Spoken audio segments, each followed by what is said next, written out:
Hello friends, welcome back to my channel. तो आज हम पढ़ने वाले हैं वर्कशीट नंबर 22, वो भी इंग्लिश सब्जेक्ट, और ये 4 सितंबर 4 अक्टूबर 2021 की है।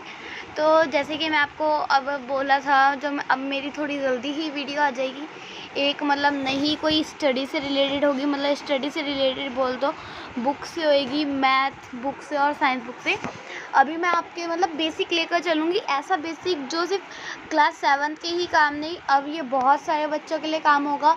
और मैं एक मतलब मेरे अपने भाई का चैनल है स्टडी का, उसकी लिंक डिस्क्रिप्शन में डाल दूँगी आपको। उसका नया ही चैनल बना है, पर उसने अभी तक कोई अपलोड नहीं करी है, वो कल से अपलोड करेगा मैं। और वो मतलब अमेजिंग एडिटिंग और अमेजिंग ट्रेनिंग के साथ अपलोड करेगा। ओके, तो आप उसमें जाकर वो कर देना उसको सब्सक्राइब, ताकि आपको उधर से सारे नोट मिल जाए एक टाइप से। मैं आपको एक डेफिनेशन में नहीं समझाऊंगी, मैं आपको ओनली समझाऊंगी। और मेरा भाई पूरा एक टाइप से नोट्स बनाएगा, मतलब ऐसे बहुत ही एडिटिंग कर जहाँ पर आप वहाँ पर वो समझाएगा नहीं, ओनली आपको वो करेगा। इसलिए मेरी आपसे रिक्वेस्ट है, हमारे चैनल को सब्सक्राइब एंड लाइक कर देना, शेयर भी करना, ताकि और बच्चे भी समझ सके। तो चलिए शुरू करते हैं मेरी वर्कशीट। तो ये क्लास 7 के बच्चों की है, और यहाँ पे आपको नाम लिखना है, यहाँ पे क्लास टीचर का। Let's start. तो हमारा है पैराग्राफ राइटिंग। आज हम पैराग्राफ लिखने वाले, तो पैराग्राफ राइटिंग के लिए कुछ है। Let's learn how to write a paragraph. अब हमें कुछ सीखना है कि हम कैसे पैराग्राफ लिखना है।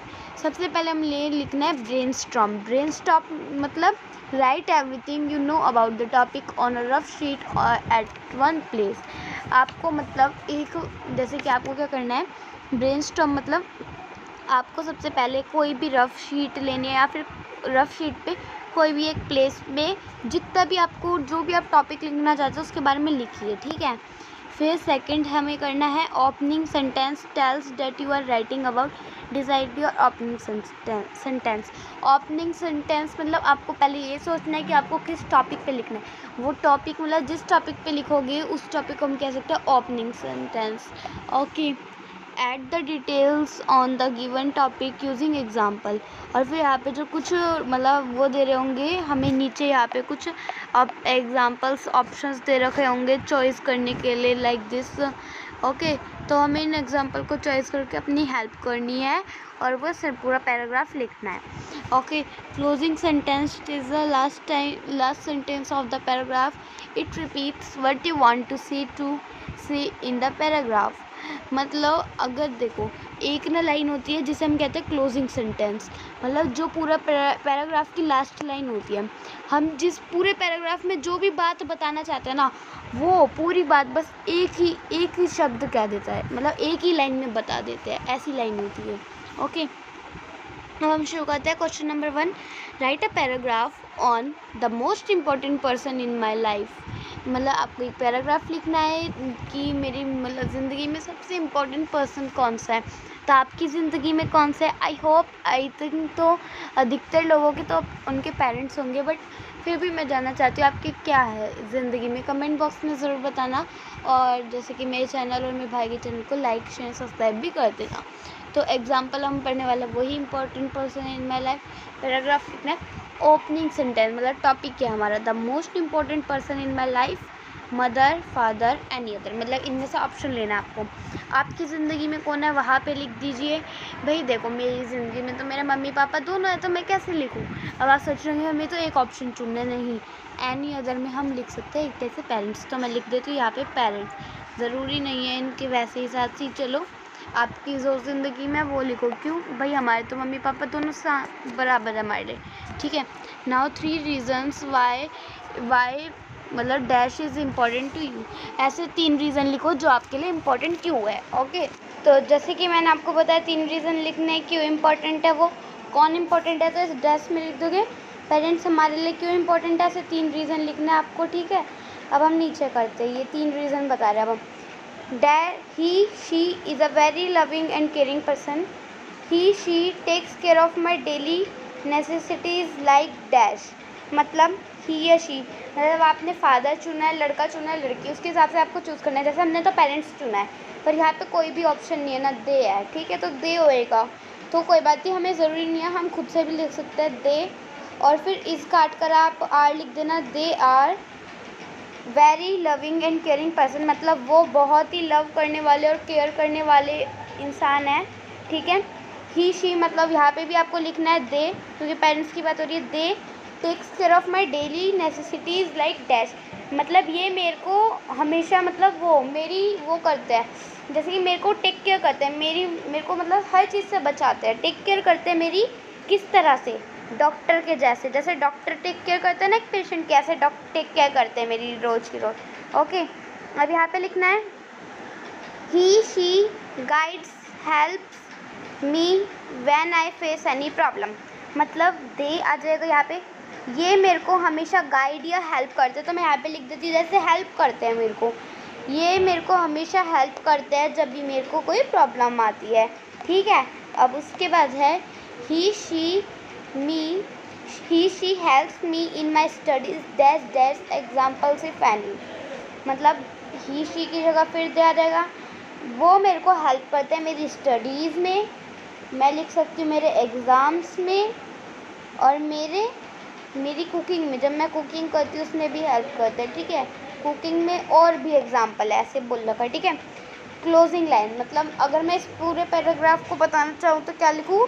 सो they are my role model, मतलब ये मेरे एक टाइप से रोल मॉडल है।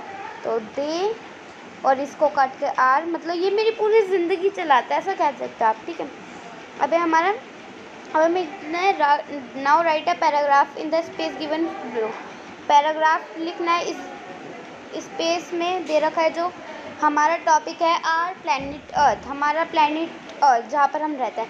अर्थ is the most unique simple planet in the solar system. हाँ, मतलब अर्थ कैसा प्लैनेट है? अर्थ एक बहुत बड़ा यूनिक प्लैनेट है, सिंपल नहीं है फ्रेंड्स, यूनिक है। अभी ये पता चलेगा क्यों है ये यूनिक, ठीक है। ये एक यूनिक प्लैनेट है पूरे सोलर सिस्टम में। It is special because it is the only dash where life exist, और ये इसलिए स्पेशल है बहुत ज़्यादा क्योंकि ये एक ऐसा ही प्लैनेट है जहाँ पर हम अपनी ज़िंदगी जी सकते हैं, वरना आप किसी भी प्लैनेट में जाओ सोलर सिस्टम में, नो के नो, आई मीन साथ के साथ अर्थ को छोड़कर, तो आपको कोई भी ऐसा, आप कहीं भी नहीं रह पाओगे, आप जी नहीं पाओगे, अर्थ पे ही हम सिर्फ जी सकते हैं, ठीक है। It is the dash of the 8th planet in the solar system from the sun, मतलब देखो ये थर्ड प्लैनेट होता है, मतलब थर्ड प्लैनेट है, दूर है, ये थर्ड प्लैनेट है, वो भी 8 सोलर सिस्टम में, ठीक है, सन से दूर, समझ गए होंगे। अगर आपको कोई डाउट है तो कमेंट में पूछ सकते हैं। Air and water, land and soil dash present on earth makes life possible, मतलब ऐसी कौन सी चीज़ अर्थ पे प्रेजेंट है, अर्थ पे मतलब है, जिसकी वजह से हम जी सकते हैं, तो वो क्या है? Air and water. तो आप एयर एंड वाटर पे टिक कर दोगे, और अब इसके आगे आपको जो लाइन आती है आप वो लिख सकते हो कि अर्थ क्यों इम्पोर्टेंट है हमारे लिए, तो आप वो मेरे को कमेंट बॉक्स में बताना। बट मैं यहाँ पे आपको एक लाइन बता देती हूँ। अर्थ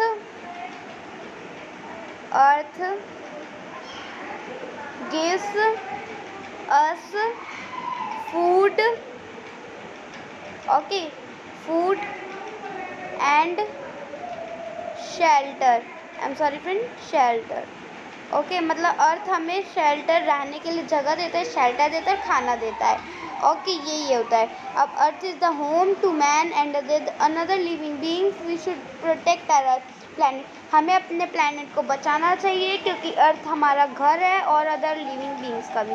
Covid appropriate behaviour CP message CP की तरफ से कोविड के लिए मैसेज आया ताकि हम उससे बच सकें। तो क्या मैसेज जल्दी से पढ़ता है?